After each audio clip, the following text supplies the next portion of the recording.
4 tools I recommend you get for your homestead.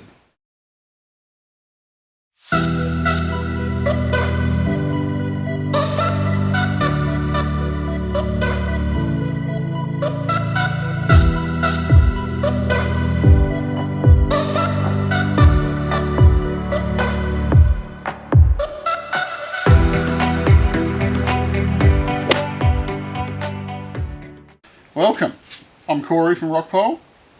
We're in our little cozy shed again. Let's talk tools. I like tools.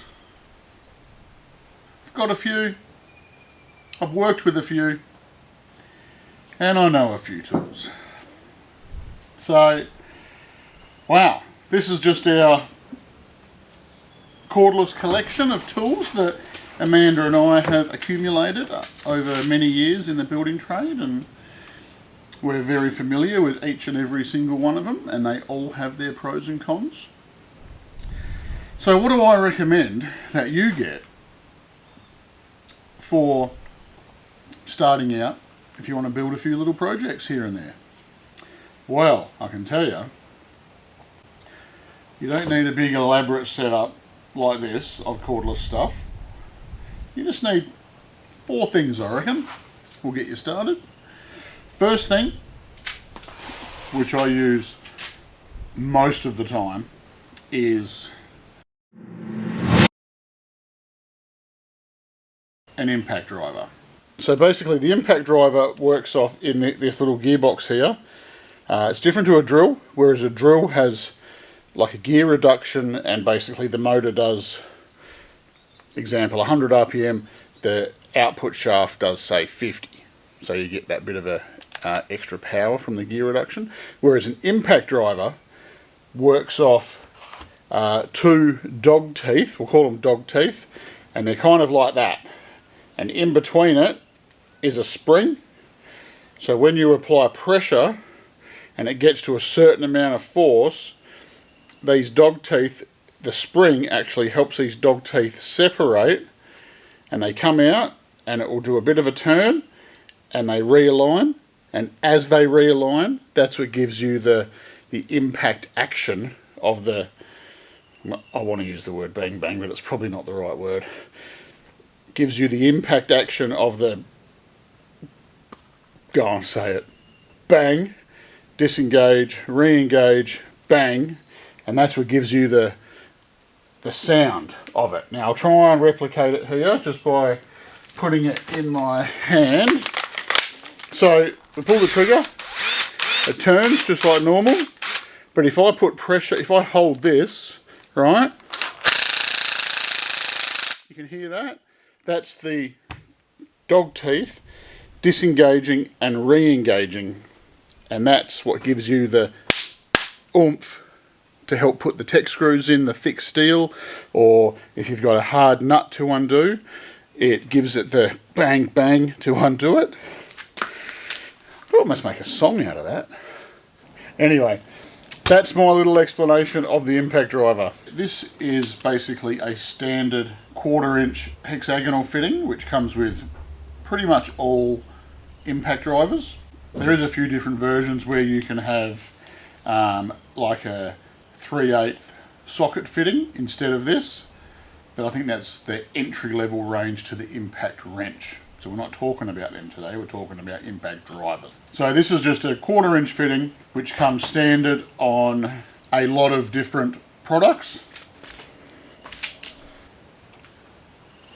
Now with that 1/4-inch diameter hex drive that suits the impact driver, you can get 100 different type of things that will fit in here. Just so happens I had this little range here I had pre-prepared. A range of sockets, either 1/4-inch or 3/8 drive sockets of all different sorts. Random little tech bits for screws that have different heads, like whether it's a Phillips head or a flat head or a square drive head or a star-shaped head or a hexagon head. Long ones for getting into hard to reach places.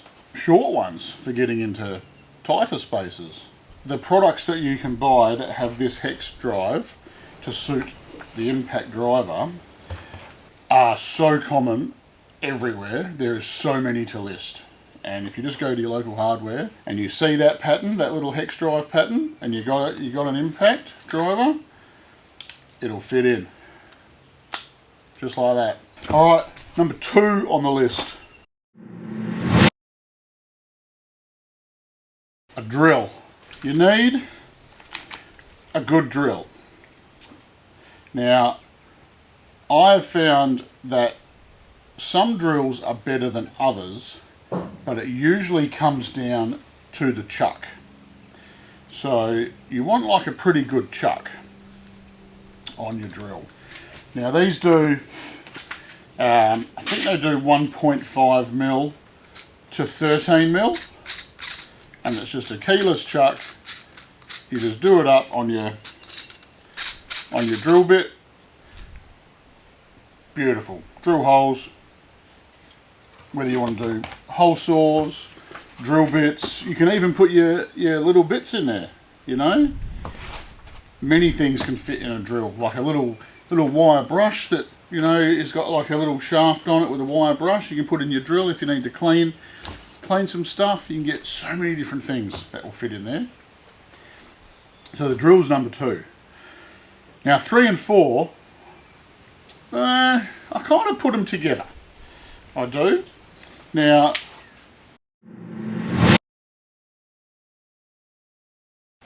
you've got to have a grinder, because, you know, you might need to cut that bolt off or cut a little bit of tube, steel tube. So grinders are very helpful. Just be careful when you're using them. And the next thing, which we'll call number 4, but really it's probably goes on par with number 3, is a circular saw to cut wood. Alright? Now, I'm more of a metal man. I like working with steel, so I prefer the grinder would be like my number 3, and then this would be number 4. But if you're a timber person and you like working with timber, if you've got an impact driver, a drill,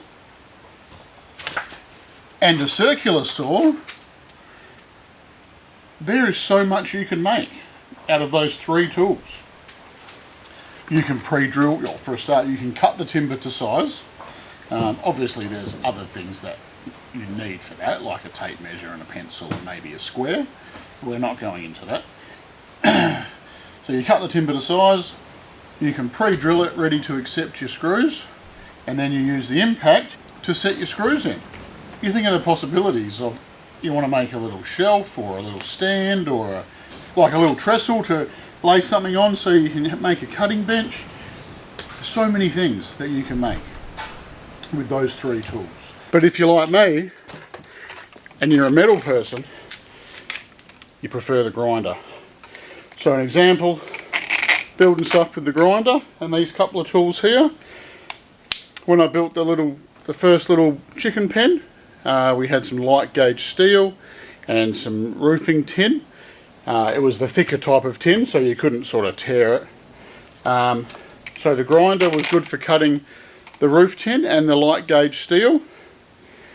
And then I used the drill to pre-drill some of the roof sheets, so all the holes kind of line up, ready to go. And then grab your impact with your bit that suits whatever you're putting in this case tech screws, and screw the tech screws in. So the grinder is very handy to have just with on hand for things like that. Makes life a lot simpler.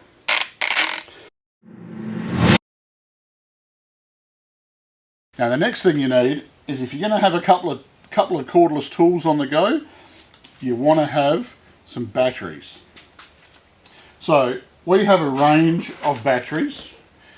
We also have a range of battery chargers, but I prefer this battery charger here. This takes 6 of them, and basically you just whack the dead one in and it automatically works its way around the system, charging each one individually, and then a green light will come on and you just grab that one when you're ready to go.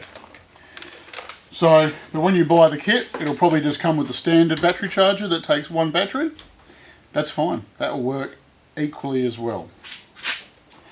Now when it comes to batteries, I'm a little bit fussy about what batteries go in what tools. After spending a lot of years, Amanda and I, in the building trade, you soon learn what batteries you want in your tools, whether you're using, say for example, you're using this all day, okay?